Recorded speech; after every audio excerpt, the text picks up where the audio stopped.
গাড়িতে নীরব তিনজন। এত ঝক্কি ঝামেলা অবশেষে বাড়ির পথে ফিরছিল ওরা। মইনের কথায় ওসি তখনই ফোর্স পাঠাতে চাচ্ছিল, ঠিক তখনই ইহানের কল পেয়ে থামে।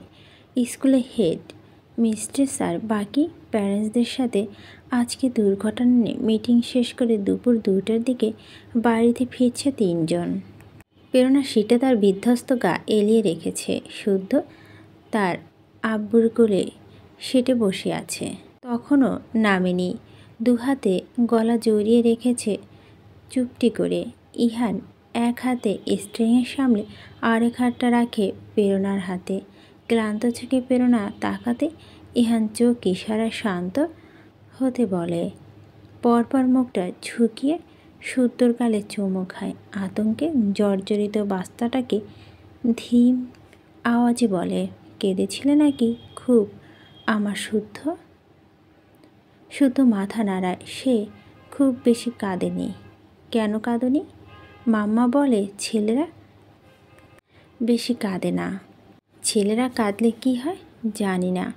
হাসে ইহান, বলে তোমার মাম্মা ভুল বলেছে। ছেলেরা কাঁদে, সবাই কাঁদে, তবে অকারণে কাঁদতে নেই। এই যে এখন মাম্মা আর আব্বু আছে, এখন তো একেবারে কাঁদবে না। বাড়িতে ঢোকার আগে আগে দরজায় দাঁড়িয়ে ইহান বড় করে নিঃশ্বাস নিয়ে প্রেরণাকে বলছে, মুডটা প্লিজ ঠিক করুন। সবাইকে দুশ্চিন্তা ফেলে কি লাভ বলুন? ওকে, আমরা দুজনে মিলে রাতে খেলার ছলে বোঝাবো। মাথা নাড়ে প্রেরণা। মুখ থেকে অন্ধকার ভাবটা সরিয়ে সে বুক ভরে শ্বাস নেয়। যথারীতি শান্ত ভঙ্গিতে বাড়িতে ঢোকে ইহানের পিছু পিছু। সবাই তখন খাওয়া দাওয়া সেরে যে যার ঘরে ঢুকছে মাত্র। ঋতু ছেলে আর ছেলের বউয়ের মুখ দেখে সরাসরি বলল, এত দেরি কেন? তোদের খিদে পায়নি? আরও কয়েক ঘন্টা বাইরে থাকতিস। এত দেরি হবে যখন তখন কল করতিস, ড্রাইভার পাঠিয়ে শুদ্ধকে আনাতাম। ইহান মায়ের কথা শুকনো হেসে জবাব না দিয়ে ওদের নিয়ে উঠল দোতলায়। শুদ্ধকে নিয়ে ঢুকেছে ঘরে। কোল থেকে সরাসরি বিছানাতে বসে প্রেরণাকে বলল, ওর জামা কাপড় নিয়ে আসুন, এই ঘরে ফ্রেশ হোক। ছেলেটা ঘেমে গিয়েছে খুব। প্রেরণা মাথা নেড়ে ঘর থেকে বেরোতে দেখল ঋতু উদ্বিগ্ন ভঙ্গিতে শুদ্ধর দরজার কাছে দাঁড়িয়ে। সাথে ছিল ওর বড় চাচি শাশুড়ি।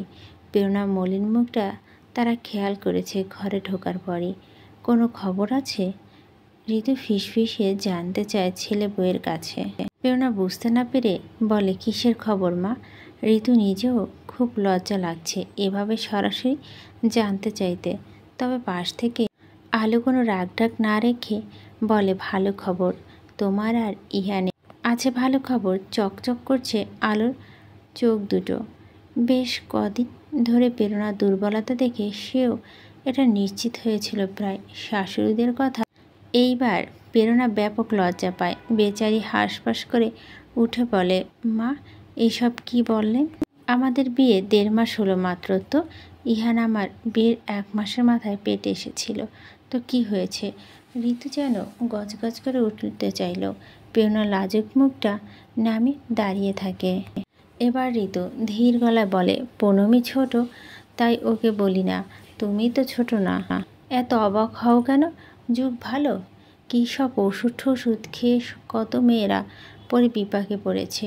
অমন কিছু করো না। আমি সুস্থ সবল আছি, আমার পেলে দিতে পারবো। তোমার ঝামেলা হবে না। তুমি শান্তিতে তোমার পেশা সামলাতে পারবে। প্রেরণা গাল দুটো ক্রমশ অতিমাত্রায় রক্তবা হয়ে উঠল।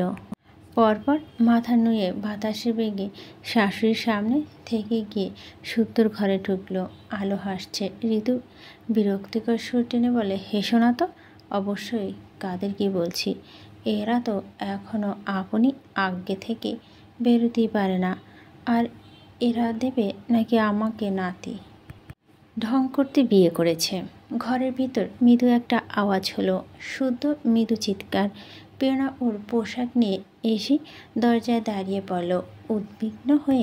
ভিতরে দিল কি? ততক্ষণে শুদ্ধ থেমেছে। কাচুমাচু ভঙ্গিতে দাঁড়িয়ে আছে কোমরের সামনে দিকটাতে হাত দিয়ে। ওর পাশে হাঁটু ভেঙে বসে আছে ইহান।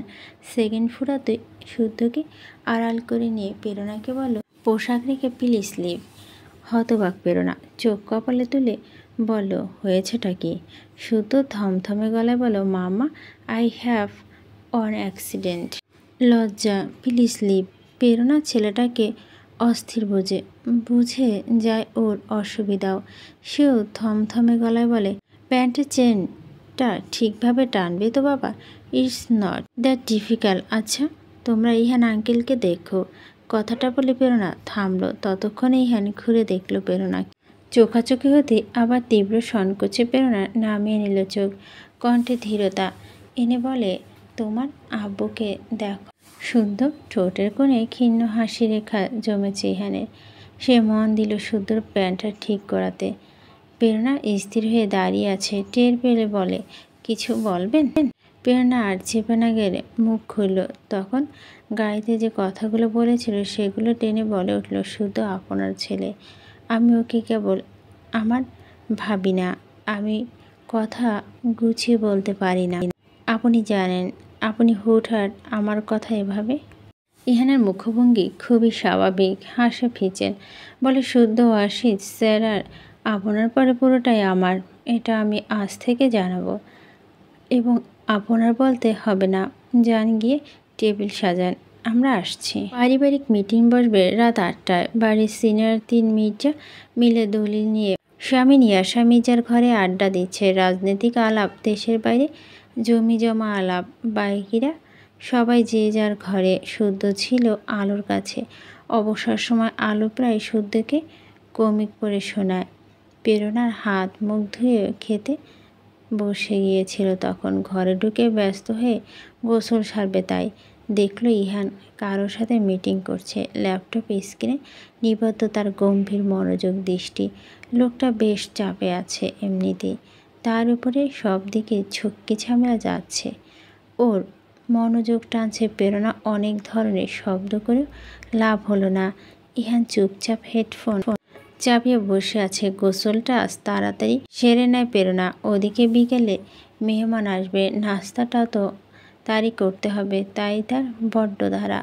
ওয়াশরুম থেকে বেরিয়ে ভেজা শাড়ি বারান্দায় মেলে দিয়ে চুলটা শুকিয়ে নেয় ব্যস্ত হাতে। পুরোটা সময় প্রেরণা খেয়াল করেছে, ইহান দেখল না তাকে। জরুরি কিছু কথা ছিল প্রেরণার। ইহানের অতি ব্যস্ততা মেনে নিয়ে মিটিমিটি হাসে। তা পরপর আয়নার দিকে নিজের অভয় মনে মনে ভাবে, সে তো অমন আকর্ষণীয় হুর নয় যে একজন পুরুষ কাজ ফেলে তার দিকে ঢ্যাপ ঢ্যাপ করে তাকিয়ে থাকবে। আর এমনি তো প্রেরণার সৌন্দর্য এই লোকের কাছে হীনমান্যতা ভোগে না। এই লোক যে দুদণ্ড প্রেরণাকে দেখে ওই দণ্ড প্রেরণা কারাবাসে। প্রেরণা অনুভূতি শ্বাস টানতে থাকে। ভাবতে ভাবতে স্মিত হাসে প্রেরণা। সে সম্ভবত পাগল হচ্ছে। তার গায়ে হয়তো বা ইনুই শিপ্রণী সেহা বাতাস লেগেছে। তাই লোকটা এত ব্যস্ততার মাঝেও তার দিকে কেন তাকাচ্ছে না, এই সামান্য এবং ফালতু বিষয় নিয়ে একা একাই ভাবছে। নিজেকে সামলানোর প্রেরণা বলো, একটা এমন থাপ্পড় মারব ন্যাকামি বের হয়ে যাবে। Stupid Oman of 30। এবার লম্বা একটি শ্বাস ফেলে যেই ঘর থেকে বেরোবে অমনি তার পা থামে ইহানের শীতল স্বরে। ব্লাউজটা পাল্টে যান। পিঠের দিকটা বড্ড খোলা। বাড়িতে সবাই আছে। থমকালো প্রেরণা। তরিত হাতে গিয়ে নিজের পিঠে পিছনটা ছুলো। আসলে আজকে বাড়িতে না থাকা শানুরমা নিজের আন্দাজ মতো সব কিছু ধুয়েছে। প্রেরণা খুঁজে খুঁজে অন্য একটা ওয়ার্ড্রোবে পেল এসব।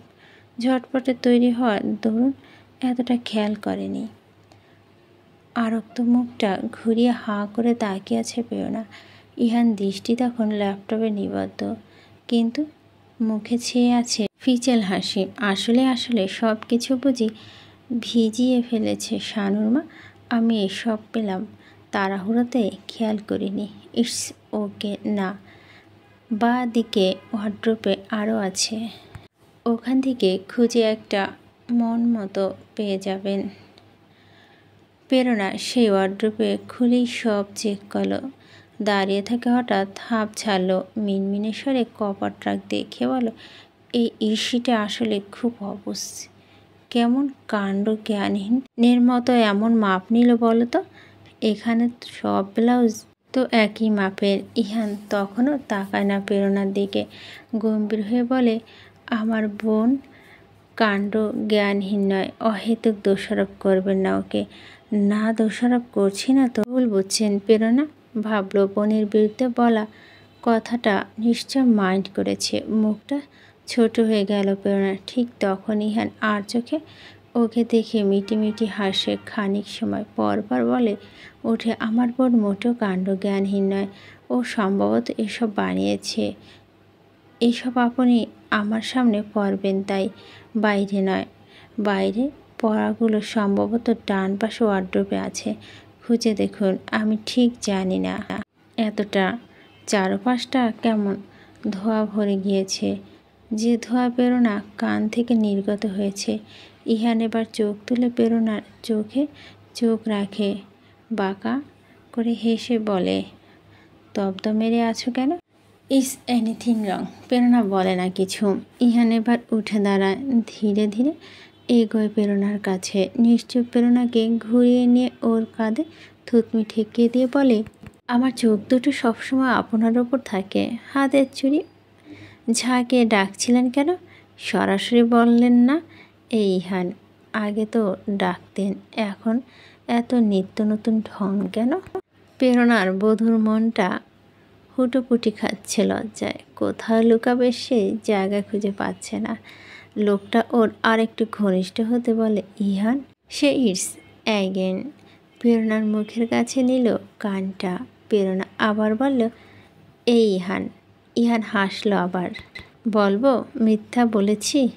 আমার চোখ দুটো সবসময় আপনার ওপর থাকে না, মাঝে মাঝে বিশ্রাম নেয়। আর এই বিশ্রামের সময়টিতে আমার মনোযোগ পেতে কখনো চুরি ঝাঁকাতে যেন না দেখি। এভাবেই কানের কাছে মুখ দিয়ে ডাকবেন। কি ডাকবেন? এই ইহান। ভাবিমণি, ও ভাবিমণি, চা খাবো। এই যে কী সব লতাপাতা দিয়ে বানা একটা চা, একটু বানিয়ে খাওয়াও। চমকে উঠে প্রেরণা। সেকেন্ডে ছাড়িয়ে নিল নিজেকে ইহান থেকে। বাইরে ইরফানের হেরে গলা চেঁচামেচিতে ভুরু কুচকে ফেলে ইহান। নিজের অনুভূতি গলা টিপে ধরে হাঁপ ছেড়ে বিড়বিড় করে বলে, ও জীবনে শুধরাবে না।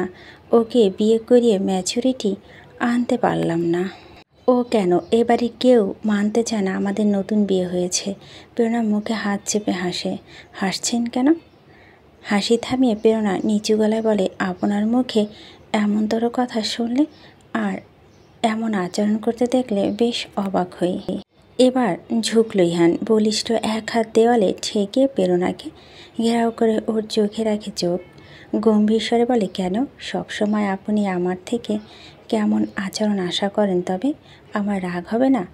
আমি অধৈর্য হব না? আমি ধৈর্য হারাবো না?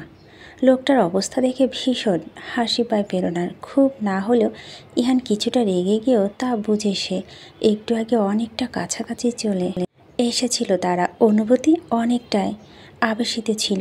ইরফানের এমন আচরণে লোকটা বিরক্ত হওয়াটাই স্বাভাবিক। ওপাশে ইরফান আবারও চেঁচিয়ে বলে, এই ভাবিমণি, চা চা। ইহান এবার সত্যি সত্যি মেজাজ ছাড়িয়ে ইরফানকে কিছু বলে উঠবে, তার আগে প্রেরণার ডান হাতে চেপে ধরল ইহানের মুখ। ইহান কপাল কুঁচকে তাকিয়ে আছে ওর দিকে। একটু কাছে এগিয়ে ইহানকে শান্ত করার অভিপ্রায় কানের কাছে মুখ নিয়ে প্রেরণা ফিসফিসে বলে, রাখছেন কেন? ও এসব মজা করেই করে আমার খ্যাপাতে, আর এটা জয়েন্ট ফ্যামিলি, তাই বলে প্রাইভেসি। প্রেরণা হাতটা সরিয়ে যখনই এইটুকু বল, ইহান পুনরায় প্রেরণার ওর ঠোঁটের ওপর রাখলো ডান হাতের তর্জনী। চুপ করে দিল। এত বড় গম্ভীর মানুষটাকে ইহানের চোখে চোখ রেখে খুবই শান্ত স্বরে প্রেরণা পুনরায় ফিসফিসে বলে, এটা জয়েন্ট ফ্যামিলি, সবার সাথে তাল মিলিয়ে থাকতে হবে। আপনার অধৈর্য হওয়ার সময় রাত 10টার পর থেকে দেওয়া হলো। আমার এই বিকালটা বাড়ির সবাই নিক না, আপাতত আমি চা খাইয়ে আসি সকলকে। বড্ড আবেদন নিয়ে বলা এই কথাগুলোতে হুট করে মেজাজটা পড়ে গেল ইহানের। চোখ বড় বড় করে দেখতে লাগলো তার সামনে। খুব কাছে দাঁড়িয়ে তার চোখে রাখা দুটো নীল চোখ পরপর সরে এলো ইহান, মুখটা ভার করে। প্রেরণা এবার হেসে যেতে নিলেই আবার হঠাৎ করে টেনে ধরল ওকে। প্রেরণা ঘুরে বলল, আবার কি ব্লাউজ ভুলে গেলেন? প্রেরণা জিভ কেটে হাসলো। পরপর ব্লাউজটা পাল্টে নিতে ওয়াশরুমে ঢুকলো।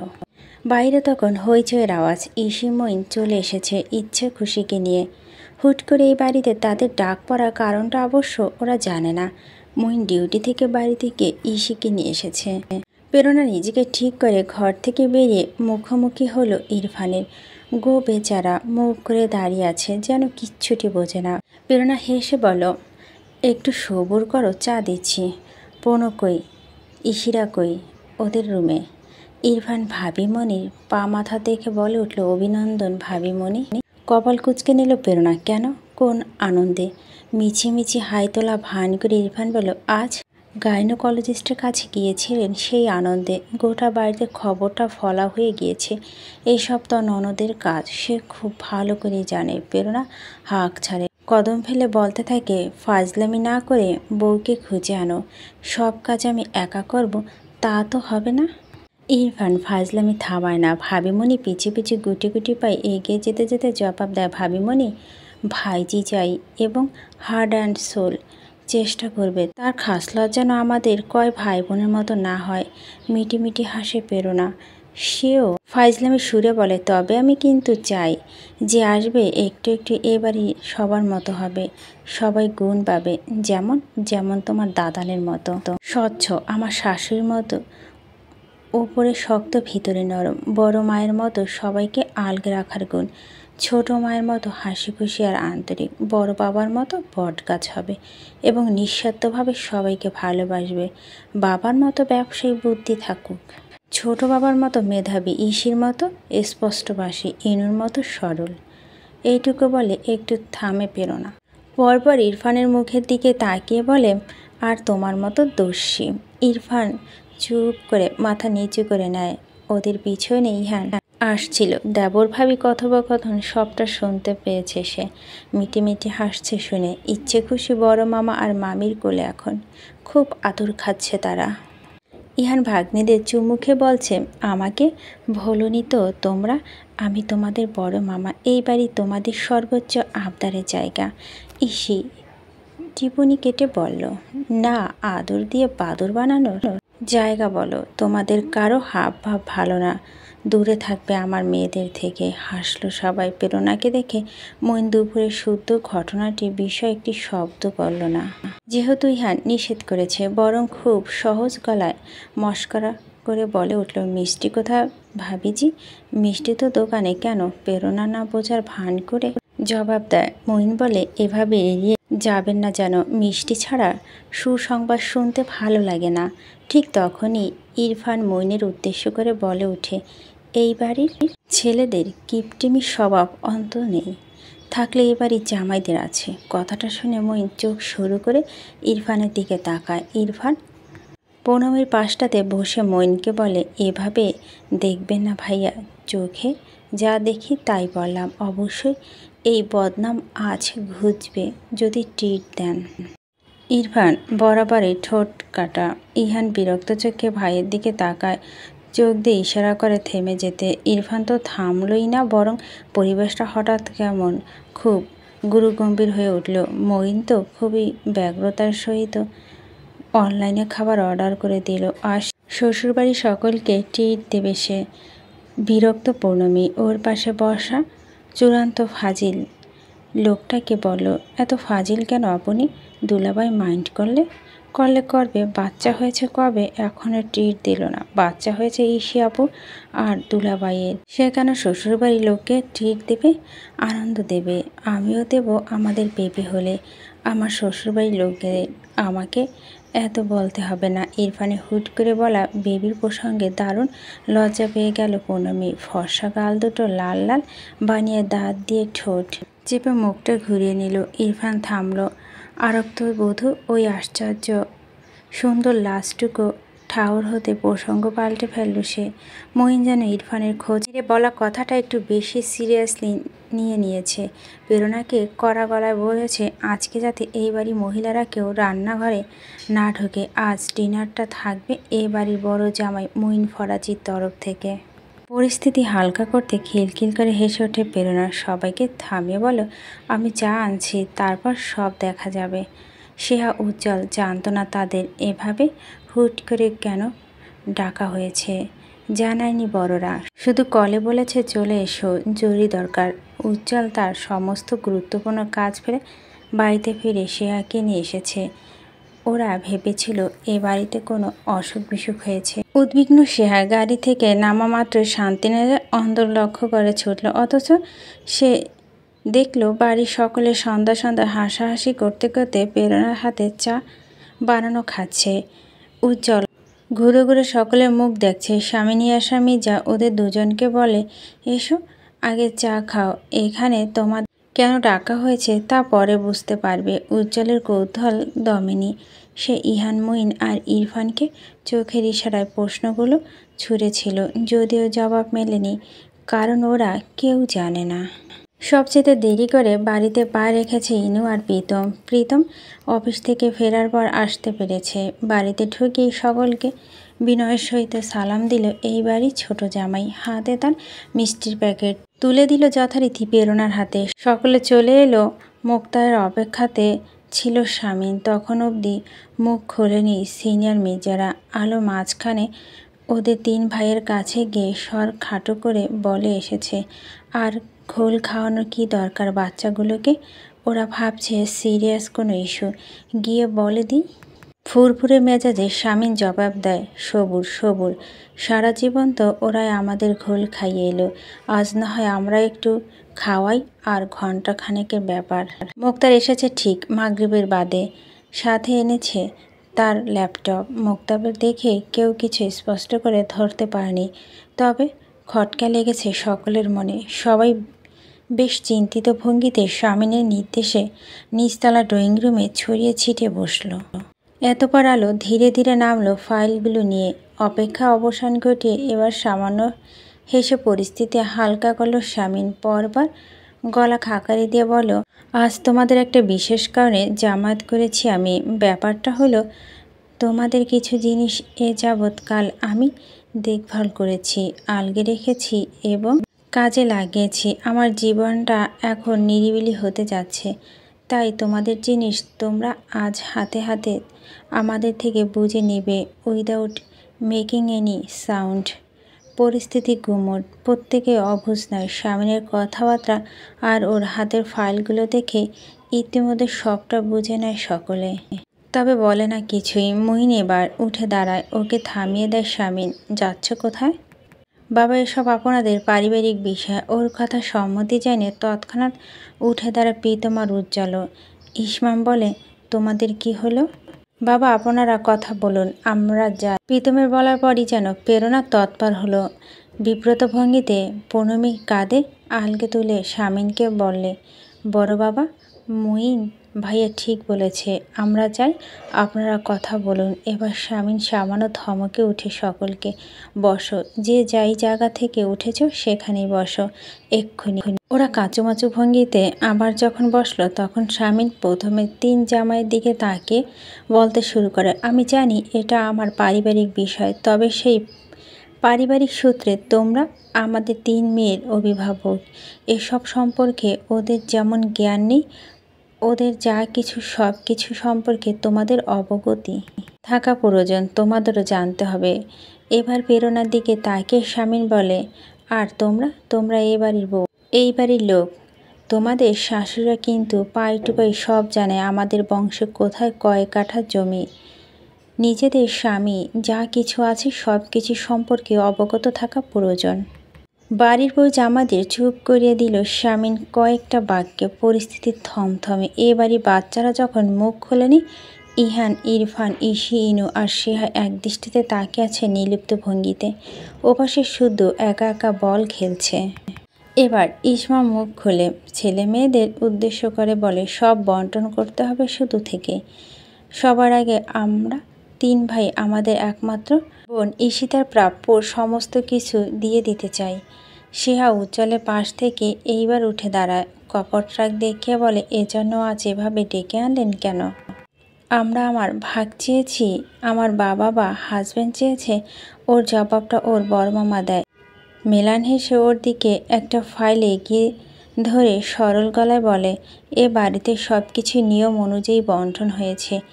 এ তোমার মায়ের ভাগ। তবে হ্যাঁ, আমি এই শান্তিনীর এরিয়া ভাগ করে দেইনি। আমার বোন যতদিন জীবিত থাকতো ওর অধিকার ততদিন এই বাড়িতেই থাকতো।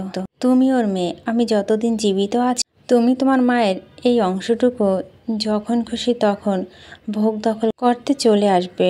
আমরা তোমার তিন মামা নিজেদের মেয়েদের মতো করে তোমার নাউরি গ্রহণ করব এবং আমি আমাদের বাড়ির ছেলেদের ওপর আদেশ দিলাম এই কাজটা যেন তারাও আমাদের মৃত্যুর পরেও চালিয়ে যায়। ঈশিতার মেয়ে সঠিক মূল্যায়ন। সম্পত্তি বন্টন মানে সম্পর্ক আলগা হওয়া নয়। থামলো স্বামীন। ততক্ষণে শিহা চোখ দুটো ভরে উঠেছে জলে, থমকে তাকিয়ে আছে বড় মামার দিকে। স্বামীন আবারও চমৎকার একটা হাসি দিয়ে ভাগ্নে মামার হাত বুলিয়ে দিয়ে ওর কোলের ওপর তুলে নেয় ফাইলটা। মোত্তাক অন্যান্য কাগজপত্র গোছগাছ করছে, বাকিরা নিস্তব্ধ। এবার স্বামী নিজের দুহাত এবং ভাইপোদের উদ্দেশ্য করে বলে, একটা বিষয় উল্লেখ করেছি সঙ্গত কারণে এইবারই আমাদের তিন ভাইয়ের মধ্যে সম্পত্তির পরিমাণ বেশি আমার, কারণ আমাদের দাদা ইলহাম ইসমাম জন্মানোর পূর্বেই আমার একার নামে অনেক কিছু করে দিয়েছিল। তো আমার যেহেতু কোনো ছেলে নেই, আমার সম্পত্তি পুরোটাই পাচ্ছে ইসি। এখন আমার ভাইপো হিসেবে তোমাদের যতটুকু প্রাপ্য আমি সেইটুকু দিয়েছি। তোমরা চাইলে মুক্তার বিষয়টি বুঝিয়ে দিতে পারে বলে স্বামী নিজের মেয়ের কোলের ওপর তার ফাইলটা রাখে। ইসি মাথা নিচু করে বসে আছে, যদিও তবে ফাইলটা দেখায় না। আর এদিকে বড় বাবার কথা ইহান আর ইরফানের চোয়াল কঠিন থেকে কঠিনতর হচ্ছে, যা স্বামী বুঝতে পারছে না। সে এক মনে কথা বলেই যাচ্ছে। এবার ইরফানের দিকে তাকিয়ে বলে, এবং আসি পরের বিষয়টিতে। এই যে তোমাদের দু ভাইয়ের সমান সমান ভাগ, এগুলো রাখো। তবে ইরফান, একটা বিষয়, তোমার দাদানের কিন্তু সম্পত্তি তোমার থেকে একটুখানি বেশি। তোমার দাদু তোমাকে জন্মাতে দেখেনি, তোমার জন্মের আগে ওসব ইহানের নামে করেছে। তোমায় কি কোনো আক্ষেপ আছে? এইবার ইরফান আর নিজের মেজাজটা ঠিক রাখতে পারল না। আকস্মাৎ উঠে দাঁড়ায় এবং হাতে পেল টান। ইলহাম মির্জা ছেলেকে টেনে ধরে বসিয়ে দিয়ে কিন্তু মুখটা থামাতে পারল না ওর। স্বামীনের দিকে চেয়ে চেয়ে বলে ওঠে, বড় বাবা, আজ কিন্তু বাড়াবাড়ি তুমি করছো। I want you. তুমি এসব বেহুদা কথা থামাও নয়তো। হাসে স্বামীন, হালকা গলায় বলে, বেহুদা এবং বাড়াবাড়ি নয়, এটা উচিত। তোমাদের জানা উচিত সবটা। স্বামীন শান্ত ভঙ্গিতে ঘুরে ইসমামের হাতে ইনুর ফাইলটা তুলে দেয়। ইসমাম ফাইল হাতে নিয়ে মেয়ের জামাইয়ের মুখ দেখে। প্রীতম যেন লজ্জা মাটির সাথে মিশে যাচ্ছিল। ইসমাম জামাইকে কিছু বলে লজ্জা না দিয়ে নিজের মেয়েকে বলে, এসব কিছু তোমার, যদিও এখানে তোমার মাম্মা এবং আমার পার্সোনাল অ্যাসেট নেই। ওসব পরে তোমাকে বুঝিয়ে দেব। মেয়েকে কথাটা বলা শেষ করে ইসমাম ঘুরল প্রীতমের দিকে। বলো, এসব সামলে রেখো। সেহা, ইসি, ইনু কেউ ফাইলগুলো ছুঁয়ে দেখল না। ওসব যার যার কোলের ওপর বড্ড অবহেলায় পড়ে আছে। সবাই ভীষণ চুপচাপ। ইহান শুরু থেকে নীরব থাকলে এবার মুখ খোলে, সরাসরি নিজের বাবা চাচাদের মুখে অবলোকন করে বলে, সব বলা এবং বোঝানো শেষ। হাঁক ছাড়ে স্বামীন, বলে, আপাতত। এইবার ইহান উঠে দাঁড়ায়। থতমত মুখে বসে থাকা তিন বোনের কোলের ওপর থেকে তাদের প্রাপ্ত সম্পত্তি ফাইল তিনটে এবং একই সাথে ইরফান আর তার ফাইল দুটো একসাথে করে নিয়ে গিয়ে দাঁড়ায় আলোর সামনে। আলোর হাতে ফাইলগুলো সুন্দরভাবে তুলে দিয়ে খুব শান্ত গলায় বলে, বড় বাবা, আলমারিতে রেখে দাও। আলো একবার বাড়ির বাচ্চাদের মুখ দেখে, একবার দেখে স্বামী আর দেওরের মুখ। সে কি করবে? ভীষণ বিপদে পড়েছে। স্বামীন মেলান হেসে নির্লিপ্ত কণ্ঠে বলে, ইহান, এগুলো নিয়ে যাও তোমরা। ছোটরা কেউ কথা বলে না, সবাই দাদানের মুখের দিকে তাকিয়ে আছে। ভাই বোনের মনে সমস্ত কথা যেন পড়ে ফেলছে ইহান লম্বা শ্বাস ফেলে বড় বাবাকে বলে, না তোমরা এতটা বুড়ো হয়েছ, না আমরা এতটা বড় হয়েছি, এগুলো তোমার এবং তোমাদের কাছে থাকুক। এই নিয়ে আর বেশি জলঘোলা হলে আমরা সবাই আহত হব বড় বাবা। আচ্ছা একটা কথা বলো, আমরা এই 5 ভাই বোন, ওদের আচরণ কখনো তোমাদের মনে হয়েছে আমাদের ভবিষ্যৎ সম্পর্কটা এই সম্পত্তি কিছুটা হলেও প্রভাবিত করতে পারে? সেজন্য বুঝি আগেভাগে এই শান্তি চুক্তি করতে চাইছ? দুপাশে মাথা ঝাঁকায় শামিন।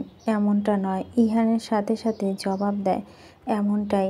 তবে বড় বাবা একটা কথা বলে রাখি, তোমাদের চোখে হয়তো ছেলে মেয়ে হিসেবে এতটা যোগ্য নই আমরা, কিন্তু আমাদের সকলের কাছে বাড়িতে এখনো তুমি মাথা, তুমি সব, ইভেন আমার বাবা চাচাদের জন্য। সেই জায়গা থেকে এখন শুধু একটা কথাই বলবো, এসব তোমার আলমারিতে তোলা থাক, আমাদের যখন প্রয়োজন হবে আমরা চেয়ে নেব। আর এই নিয়ে একটা কথাও নয়। এই বাড়ির বড় ছেলে হিসেবে আমি এতটুকু চাইছি। ইহানের কণ্ঠে ধীরতা ছিল। স্বামী নিয়াসা মির্জা পারল না কথা বাড়াতে আর। এক পলক গম্ভীর ভাব ধরে বসে থাকা তার ছেলে মেয়েগুলোকে দেখে হাসলেন নির্মল হাসি। এতপর উঠে গেলেন ওখান থেকে চুপচাপ। যাওয়ার আগে মোত্তাকে বলে গেলেন ডিনার করে যেতে। বাড়ির পরিবেশ রাত 9টার মাঝে স্বাভাবিক রূপ ধারণ করেছে। সকলে মিলে হইচই করতে করতে রেস্তোরাঁ থেকে আসা খাবারগুলো খেয়ে আড্ডা জমিয়েছে নিচতলায়। মেয়ে মেয়ে জামাই, ছেলে ছেলের বউদের প্রাণ উচ্ছল হাসি ঝঙ্কার মুখরিত নিচতলা লিভিং রুম। 3 সিনিয়র মির্জা ভরা সংসার। অন্যদিকে সিনিয়র মির্জারা প্রসঙ্গ চিত্রে মাথা পেতেছে বালিশে। আর এসে ভাঙে শুদ্ধ। তার খুব ঘুম পেয়েছে। ইহান উঠে যায় ছেলেকে নিয়ে। খানিক বাদে প্রেরণা উঠে গেলে মজলিস ভেঙে যায় পুরোপুরি। বাকিরা তৎপর হয়ে ঘুমাতে যাবে। তাই আজকের দিনে চমৎকার একটা পারিবারিক মহলের স্বাদে তৃপ্তি ঢেউ তুলল ওরা। শুদ্ধ ঘরে বাতি নেবানোর দরজা টেনে দেয়। প্রেরণা চেক করে নিজেকে ঘরে ঢুকলো। দেখলো ইহান দাঁড়িয়ে আছে চুপচাপ ওর অপেক্ষাতে। প্রেরণাকে দেখা মাত্র ঘড়ি দেখলো এক পলক। তখন রাত 9টা বাজে 52 মিনিট। প্রেরণা তাৎক্ষণিকভাবে বুঝতে পারেনি এই লোকটার ঘড়ি দেখছে কেন। মুখ হাত ধুয়ে যখন তোয়ালা নিয়ে ভেজা মুখটা মুছে নিচ্ছিল, ঠিক তখন শুনতে পেল দোতলা লিভিং রুমে হাসাহাসি হচ্ছে। তখনও ওরা সবাই এসে হয়তো এবার ওখানে জামায়াত হয়েছে। বাড়ির বড় বউ হিসেবে প্রেরণা সন্ধ্যা থেকে চমৎকারভাবে উপভোগ করছে ওদের সঙ্গ। প্রেরণা এখন হাসি খুশি থাকতে বেশ ভালো। খুব কৌতূহলে এবারও যখন ঘরের বাইরে বেরোতে চাইল ও, ঠিক তখনই টের পেল ইহান ওকে আটকে দিয়ে ঘরের দরজাটা লাগিয়ে দিয়েছে। হতবাক প্রেরণা ভুরু উঁচিয়ে বলে, কি হয়েছে? ইহান খুবই শান্ত ভঙ্গিতে দরজা 3টা লক পরপর আটকে দিয়ে এগিয়ে আসে প্রেরণার কাছে। এসে ওকে কিছু বোঝার সময়টুকু না দিয়ে 5 কোলে করে তুলে নিয়ে বিছানায় রাখতে রাখতে বলে, আমার সময়সীমা বেঁধে দেওয়া হয়েছে রাত 10টার পর থেকে, তাই না? তবে এখন এক পাও ওদের কাছে কেন যাচ্ছ? প্লিজ বলবেন না এটা জয়েন্ট ফ্যামিলি এবং রাত্রে আড্ডা, বাড়ির বড় বউ না থাকলে কেমন কেমন দেখায়? প্রেরণা ফ্যাল করে তাকিয়ে আছে। ইহান ঝুঁকলো ওর উপর। বলল, তখন কি বলেছিলেন যে আসবে? আমার মতো স্বচ্ছ হবে, আপনার শাশুড়ির মতো ওপর শক্ত ভেতরে নরম, বড় মায়ের মতো সবাইকে আলগে রাখার গুণ থাকবে, ছোট মায়ের মতো হাসি খুশি আর আন্তরিক, বড় বাবার মতো বটগাছ হবে এবং নিঃস্বার্থভাবে সবাইকে ভালোবাসবে, পাপার মতো ব্যবসায় বুদ্ধি থাকবে, ছোট বাবার মতো মেধাবী, ইসির মতো স্পষ্টবাদী, ইনুর মতো সরল, আর ইরফানের মতো দস্যি হোক। তো সবার মতো কিছু কিছু যখন হবে, আপনার মতো কিছু হবে না? প্রেরণা শুকনো হেসে মুখটা ঘুরিয়ে নিয়ে বলে, আমি কোনো বিশেষ গুণসম্পন্ন ব্যক্তি নই, আমার মতো কি হবে? ইহান এক হাতে ওর মুখটা ঘুরিয়ে চোখে রেখে চোখ পরপর চোখের পাতা ছুঁয়ে দিয়ে বলে, এই চোখ দুটো যেন সে পায়। কথা বলে না প্রেরণা। দিন শেষে নিস্তব্ধ এবং আরাম চোখে মুতে থাকে। শরীর খারাপ লাগছে? মাথা ঝাঁকিয়ে প্রেরণা জবাব দেয়, ক্লান্ত লাগছে। তখনই টের পায় ওর পেটের কাছে থেকে শাড়ির এক অংশ সরিয়ে নিয়েছে ইহান। পরপর ওখানটা ছুঁয়ে বলে, আপনি শিওর?